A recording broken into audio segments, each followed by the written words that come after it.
Welcome to my first vegetable garden. I'm going to do a series of videos on the different fertilizers and amendments that you can put into your garden. I've done a lot of videos explaining what nitrogen, phosphorus, potassium are. This time I want to talk specifically about the products. There's a lot of products you're going to see on the shelves, and you don't need to use all of them in your garden. You can pick what you like. My goal is to just educate you so you know what you're buying and what you're spending your money on. Let's start with Greensand. Greensand basically is a rich sediment. It's composed of layers of minerals that hardened over hundreds of thousands of years, if not longer. And it's basically oceans that, once covered the earth. The sediment falls, the layers of minerals, form, the water recedes, it hardens, you have a nice mineral. And they call it green sand. And it is a mineral called glauconite. It contains, these are all the things that are inside of it. Marine potash, or your potassium, and potassium is one of your main nutrients that you need. You need nitrogen, phosphorus, and potassium. Here you can get some potassium. It has silica, iron oxide, magnesia, which is just a collective name for magnesium, lime, phosphoric acid, and 22 trace minerals or trace elements in there. It's an organic product.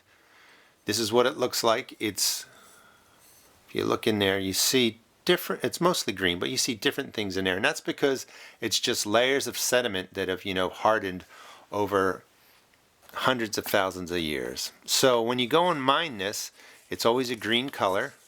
That's how they got the name Greensand. And it's got a lot of trace elements in there. And I want to just talk about what it's used for. It can be used to loosen heavy clay soils. It can be used to provide potassium, and it can provide trace elements.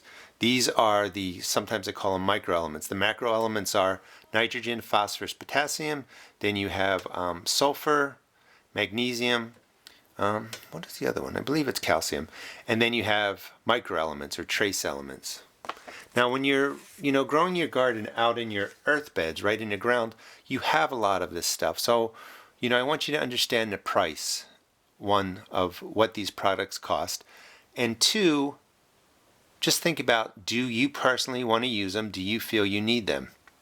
This product is 7.5 pounds, and it's going to cost $8 to $12 depending on where you order it. You can get bigger bags, 36 pounds for $45 shipped, and then I found 50 pounds, although it's $38 and $36 shipping, so you're going to pay more for it. It's kind of expensive, not maybe so much for a bag, but when you think about how much you're going to be using in your garden, what are you really getting for your money? So basically, this fertilizer, we turn it around, and you can see right in here, the analysis is 0 nitrogen, 0 phosphorus, and 0.1 of potassium, or they call it soluble potash, K2O. 0.1%. That is not a lot of potassium. So you're not getting that much fertilizer. It's a soluble form, which means that 0.1% will be able to readily be used by your plant. And it also has more potassium in there, but it's in soluble form, and that needs to break down. So you have the 0.1 of the fertilizer, the soluble potash, and up to 0.03 of potassium, which is also in the insoluble form. And my other videos talk about what soluble fertilizer is, what insoluble fertilizer is. So you're not getting a whole lot of the main N, P, and K. You're not getting any nitrogen, you're not getting any phosphorus, and you're getting a little bit of potassium. The general application, so based on this bag that I bought, if you were going to take care of a 100 square foot garden, which is basically a 10 by 10 garden, 10 feet by 10 feet, a light application would be 5 pounds sprinkled across, the entire garden. A medium application would be 10 pounds. A heavy application would be 30 pounds. And you can, if you're doing this in your head, if this bag costs $8 to $12, I think I calculated it at $9. So say you get it, decent deal, $9 a pound. $9 for a bag of 7.5 pounds worth of green sand, that's $1.2 per pound. So a light application in your garden is going to cost $6. Medium application, $12. Heavy application, $36. And you can already see, for one of these bags, you're going to get a light application and a little bit more in a 10 by 10 garden. that's kind of expensive to me for what it's providing. So let's go over again what it does. So is it worth it? You know, if you were going to use it, number one, you just follow the instructions, you sprinkle it as said. I think it says maybe a third a cup, you know, in a planting hole. So if you're doing tomatoes, you put in a third cup, mix it well into the soil. Otherwise, you sprinkle by pounds, 5 pounds over 100 square feet evenly. That's how you apply it.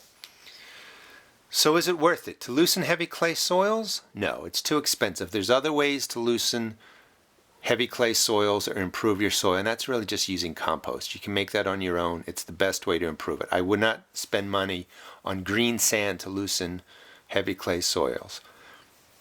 Is it worth it as a source of potassium and trace minerals to your ground beds? I would say no. Again, it's too expensive.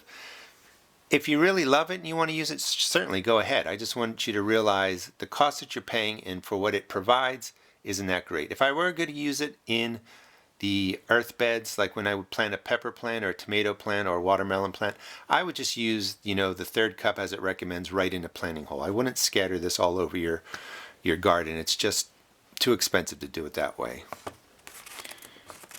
I do think it does have some value. And yes, in my opinion, if you're container gardening, I use a lot of 5-gallon containers. I use 11-gallon totes. I use, you know, I think I have a tote that goes almost to 22 gallons.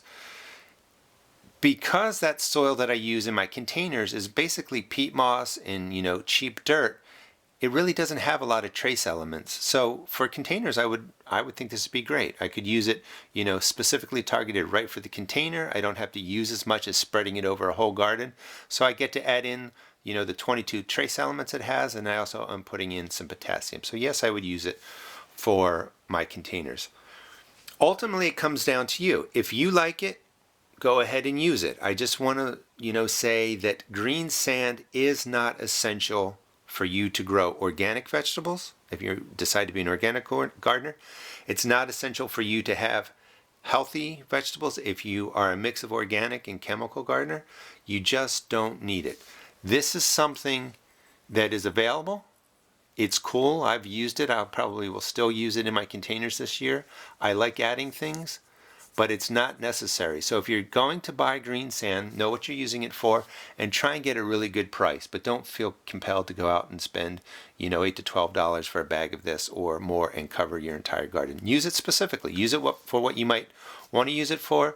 Use it if you like it, but don't feel like this is essential or you're going to have a bad garden or you're going to have a non-productive garden. It's not true.